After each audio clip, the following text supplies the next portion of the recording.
and welcome. Tonight is July 19th, 2021, and this is a special meeting of the District 191 School Board.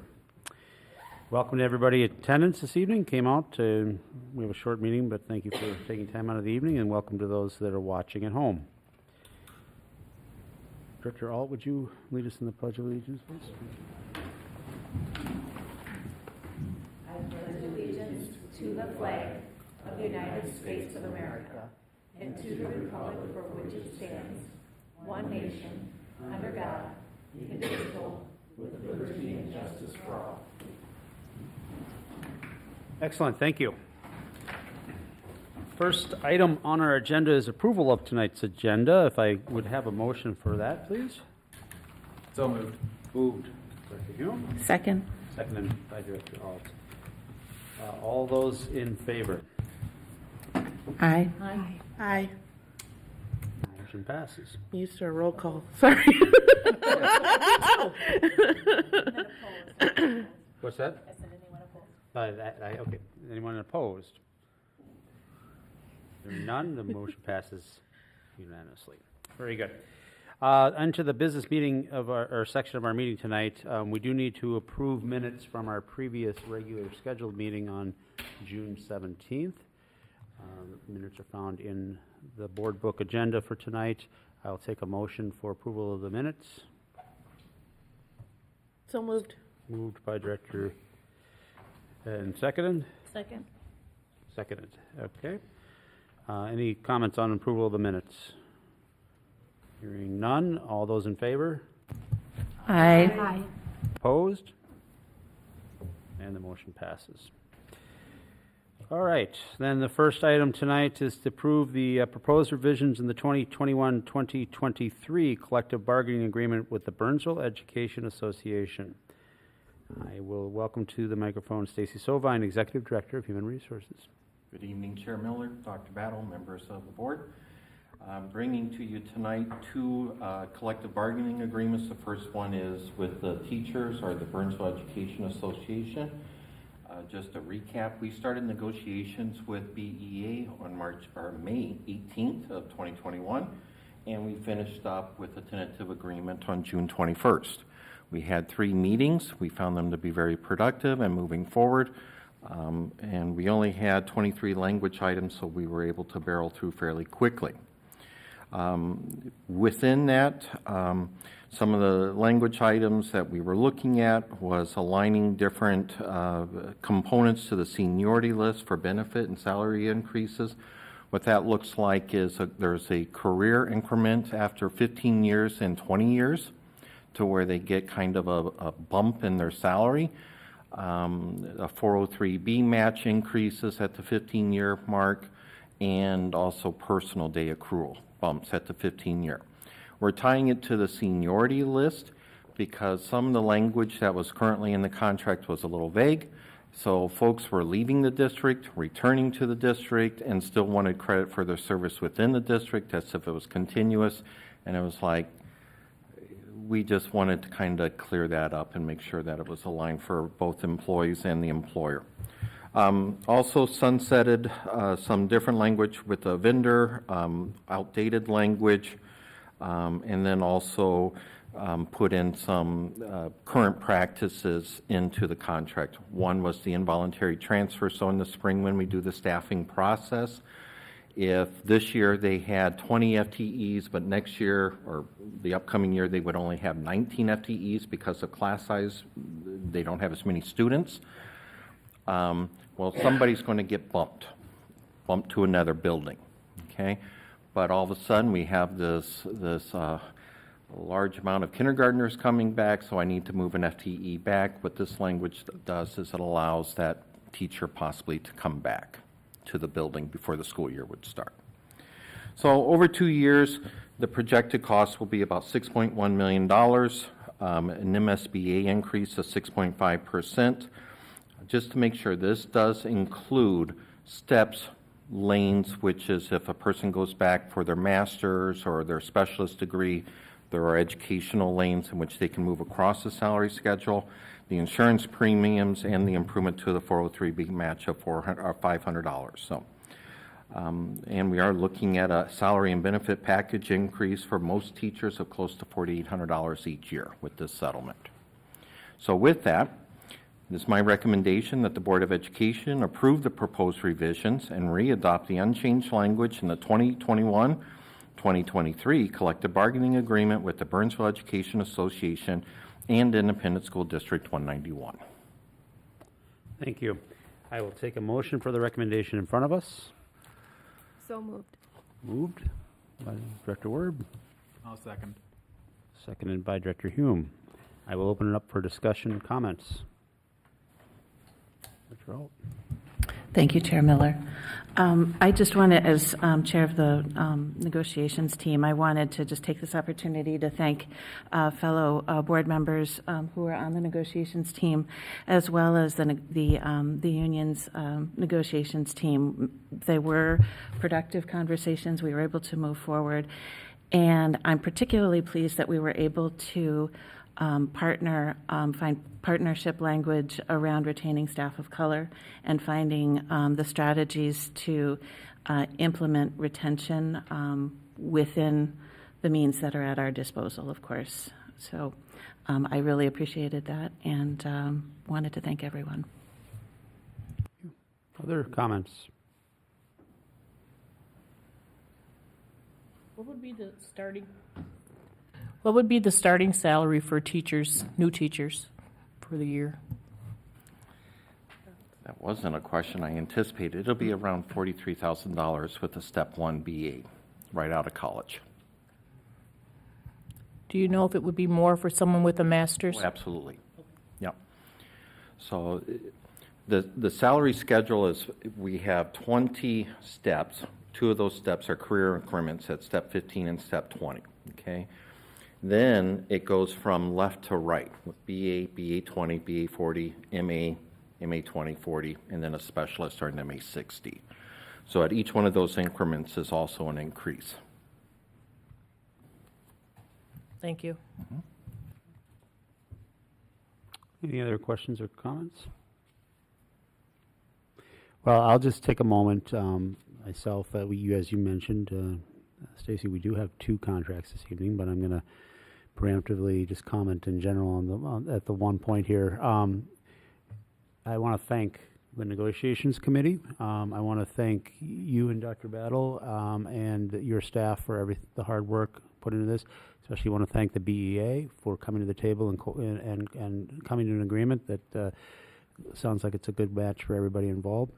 This is probably the first time I've been sitting up here at this table that I haven't had to take some time off from work or some extra time involved, so this is fantastic. I mean, that's a personal observation, but selfish, I guess, but it's great for the district also. So thank you, everybody involved. I really appreciate it, and I'm glad to hear we can move forward with a productive environment with our teachers, get back to the business at hand.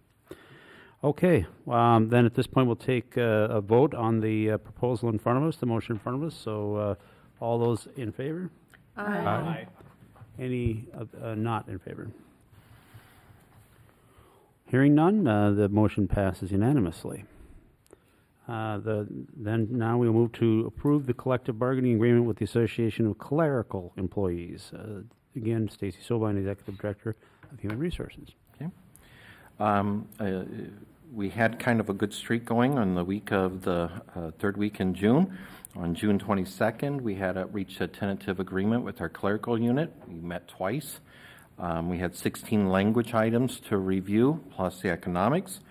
Again, very straightforward negotiations this time around. We removed dated language, clarified some holiday language and leave language, provided steps both years.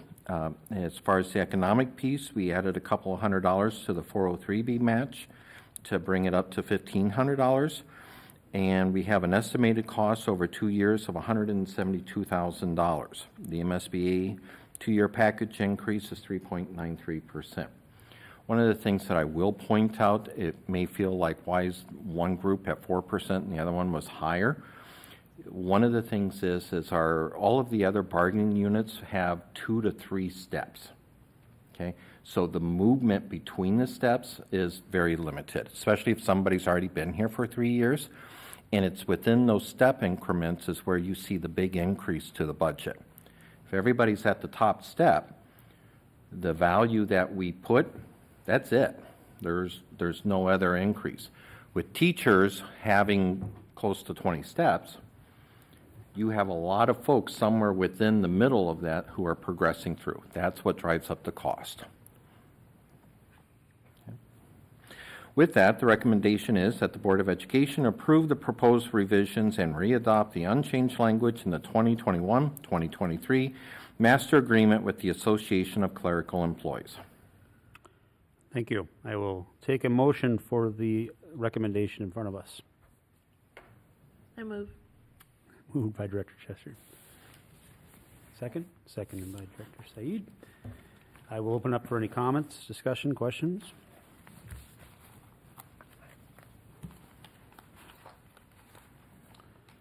All right, hearing none, I will just again reiterate my thanks and point out that this is equally important contract. Obviously, the BEA one gets usually star billing, but we're very happy that we've settled with our very important employees in the clerical group. So thank you very much. With that, we'll take a vote. All those in favor? Aye. Aye. Any not in favor? Hearing none, the motion passes unanimously. With that, so I now need a motion to adjourn now because we're back to normal rules, right? Yes, I will take a motion to adjourn to a workshop. So moved. Moved by Director Alt, Second. seconded by Director Connor. All those in favor? Aye. Any not in favor? Very well. Adjournment. We are in adjournment to a workshop to discuss scoreboard offer.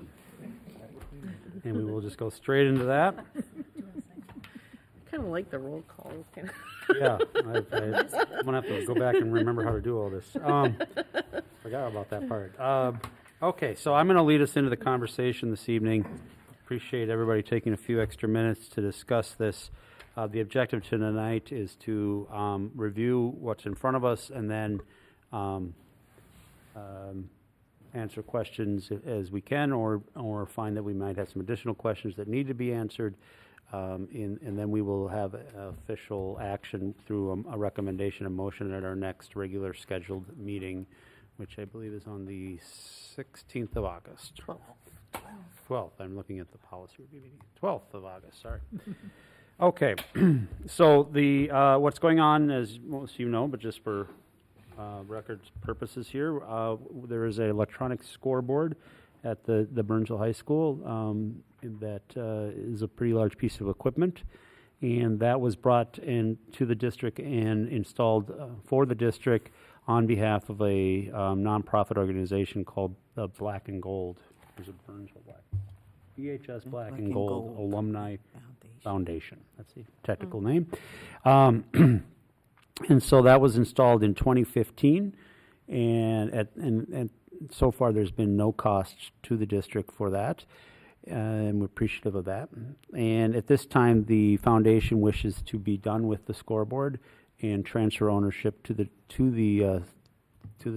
district. We have an offer in front of us for $175,000 for this used scoreboard, which is in place, installed, and operating.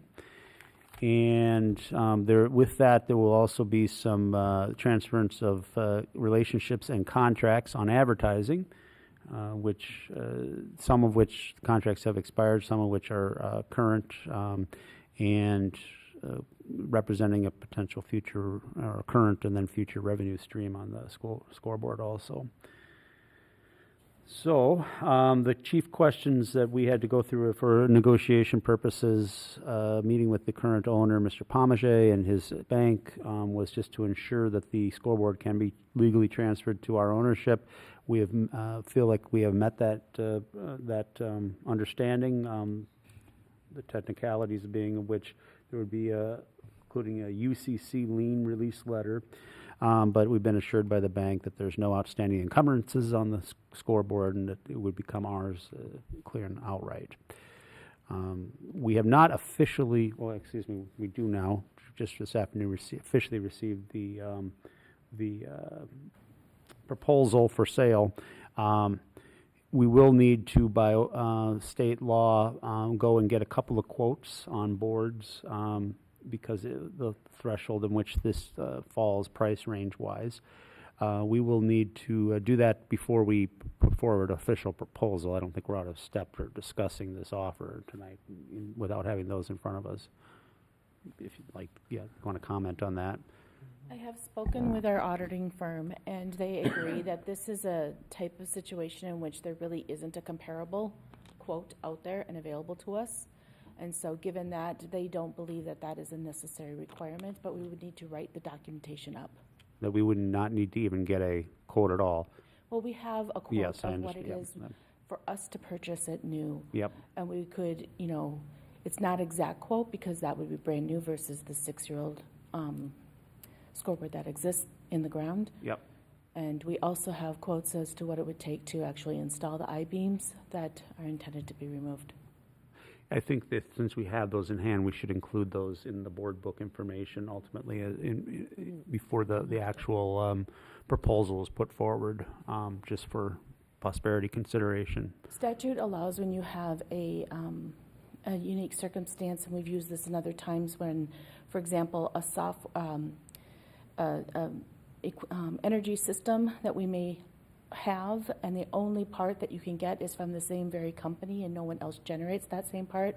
So similarly, that's what this is being alluded to, compared to. My understanding is the proposal for a new scoreboard was in the department of $350,000. Is that correct? But that was the electronic component only. That did not include installation of the I-beams or footings and such, right? Correct. We received a quote on June 23rd where that quote was for replacement of the scoreboard as a new one with the assumption that the I-beams would remain in place. And that quote then was $275,200 Okay. with an additional $5,000 for fiber electronics upgrade. And then on July 13th, after learning that that was not the intent, we received a very similar quote for the equipment itself of $275,190, but an additional $79,675 for installation of new I-beam and footings if required. And we know that there's going to be the restoration of the landscaping necessary as well, which we anticipate will be around $40,000. Okay. So Lisa, you're saying that we expect the I-beams would need to be replaced? Only if the current owner removes them. Got it. Thank you. Yes.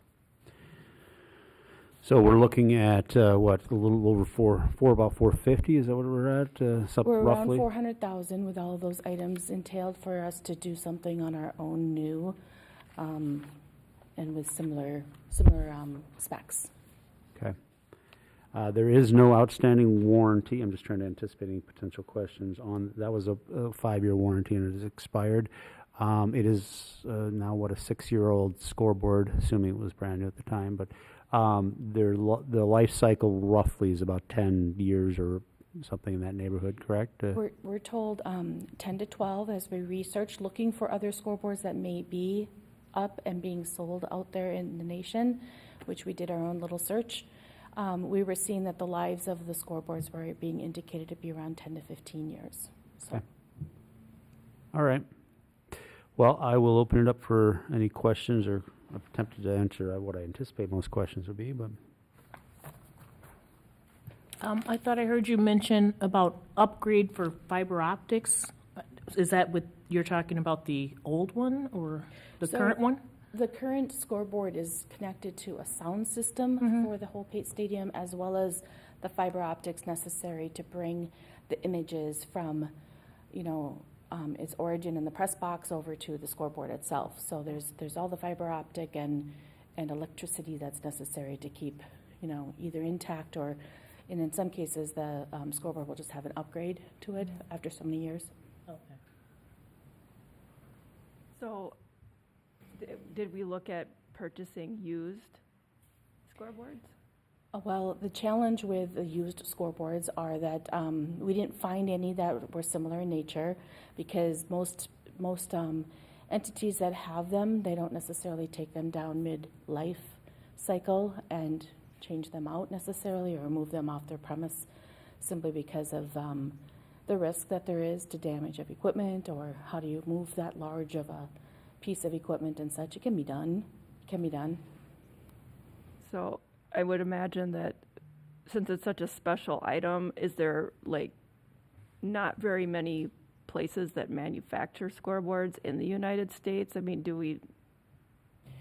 where exactly what other options are there to like get a scoreboard from? If we have a need for a new one, we have a quote in hand for what it would be from the same company that had installed this one originally in 2015.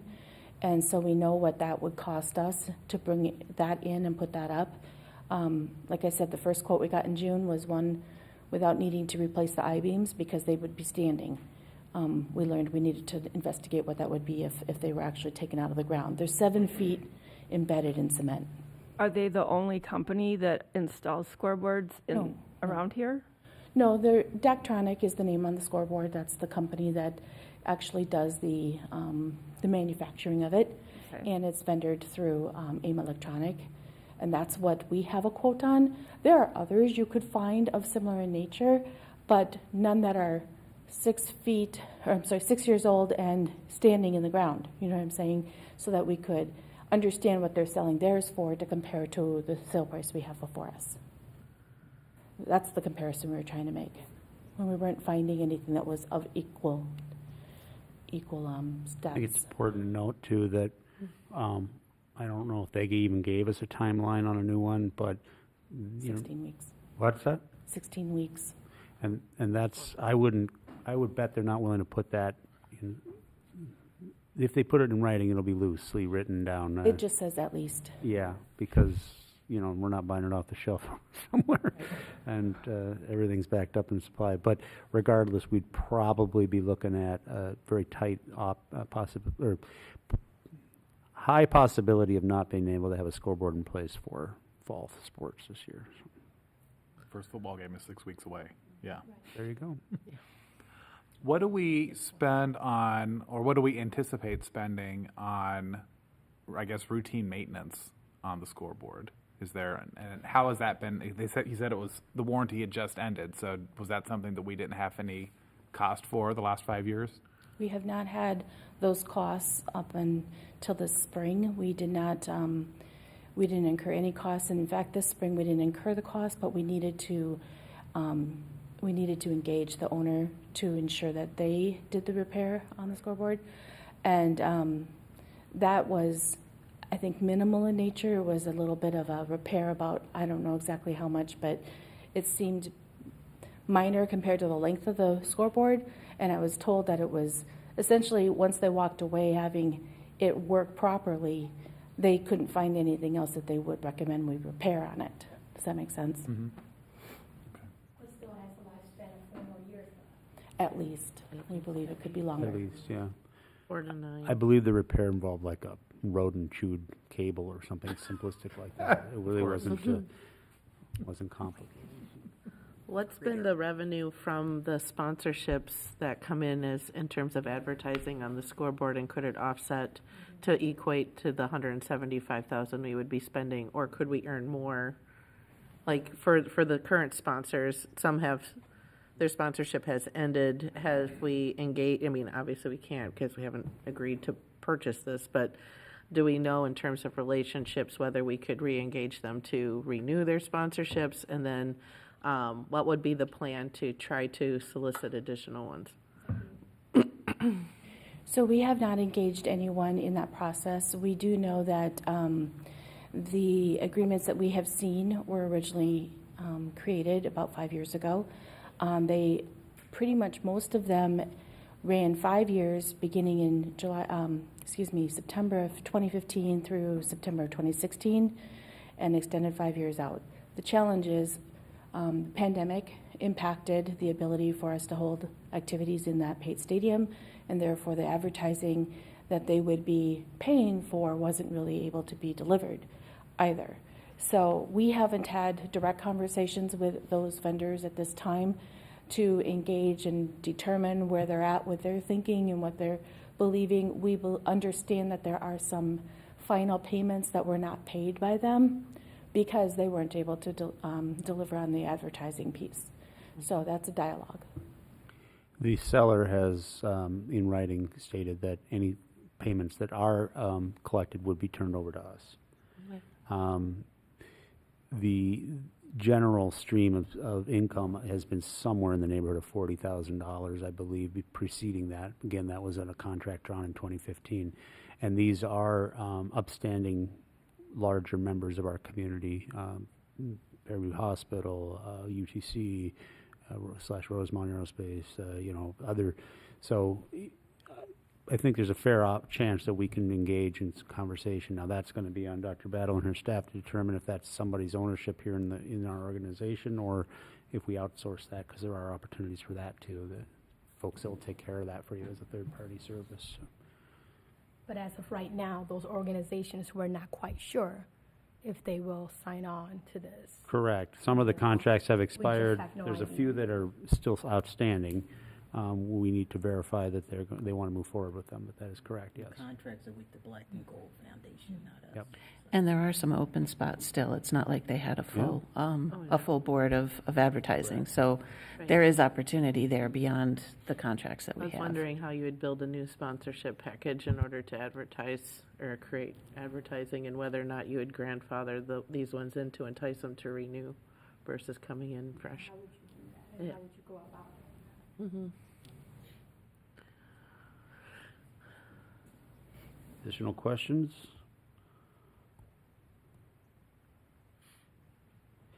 Admittedly, none of us are in the scoreboard market business, unless you failed to tell me something I don't know about you. It's a little hard to evaluate a price point. The offer has been told to us that it is firm. My opinion is it's at least in the fair realm, we have to weigh a lot of opportunity costs involved with this. The removal of it, the time it'll be away, getting the new one in and all that. So that's, I guess, my 2 cents on it. Am I getting the sense that we have enough, at least, interest in the opportunity to bring forward a motion at the next regular scheduled meeting? Yes. Okay. If we do that, all the associated documentation will be available there, please follow the normal path for entertaining questions. We can get them back to the purchaser and follow up, hopefully, with enough time in advance so that we can have a formal vote on it then at that time. I have a question, Eric. Yep. Will that meeting include discussion about how we ended up in this predicament and how to make sure that it does not happen? We can certainly review that, yep. All right. Yep. Okay. So we have, that's all we had on for tonight's agenda, so we are done with our workshop, and I thank everybody for your time tonight. Thank you. Thank you.